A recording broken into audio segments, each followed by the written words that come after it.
और अब आपको कौमी असम्बली लिए चलें जहां पे आसिफा भुट्टो खिताब कर रही हैं। और अगर कभी दोबारा मुश्किल हालात आए तो पाकिस्तान की हर औरत, मर्द, बुजुर्ग और नौजवान इस वतन के दिफा के लिए लड़ेगा। Today I speak as a voice for those whose voices are often left out of spreadsheets, graphs and budget documents.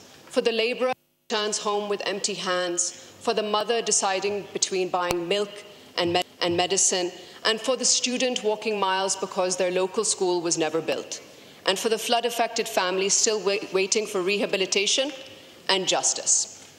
Mr. Speaker, budgets are not merely fiscal instruments. They are political documents.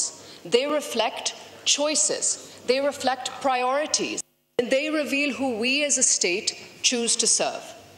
Last year I said that Pakistan deserves better. Today I say it again with more urgency. Pakistan deserves a budget that is progressive, people-centric and protective of the most vulnerable in our society. Let us be honest. Economic growth means little if it does not translate into dignity for our people. GDP numbers mean little when 40% of our children are stunted and over 20 million remain out of school. Foreign reserves mean little. Foreign reserves mean little if our people cannot afford dal and roti. This is not the time for austerity to be imposed on the poor while luxuries remain for the privileged. This is the time for compassionate government, for redistributive justice, and for a break from the cycle that punishes the working class and rewards the elite. Mr. Speaker, we must invest in our human development. Education is not a luxury, but a human right.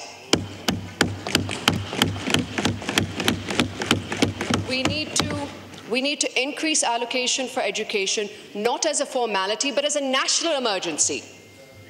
The same goes for health. Health and education need to be more than just footnotes in this federal budget.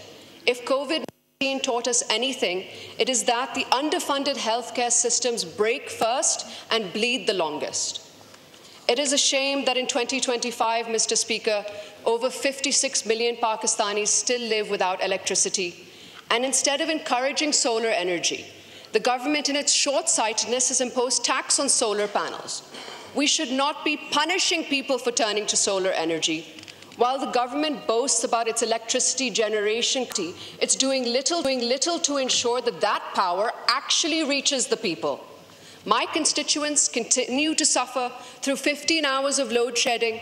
Think of the labourer, the teacher, the student, the daily wage earner, enduring this sweltering heat, unable to study, unable to work with dignity. And now with these outrageous taxes on solar, they are being denied even the chance to find relief.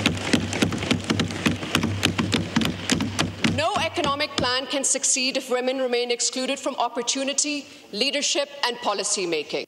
Let this budget deliver meaningful steps for gender-inclusive growth, not just token allocations, but real mechanisms for empowerment.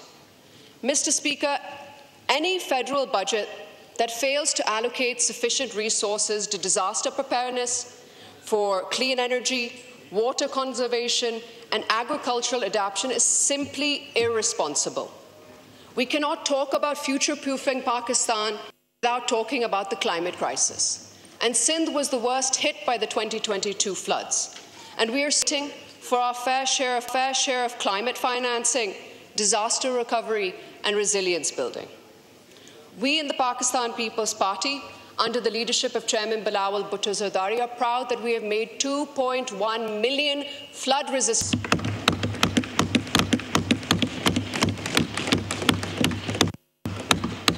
No other party or province can claim the same. Today I speak of the legacy of Shaheed Mohtarama Benazir Bhutto, a leader who believed that politics must serve the poor, who taught us that the true measure of leadership is not the number of speeches we give, but the number of lives we uplift. I urge this House, let this budget not be another missed opportunity.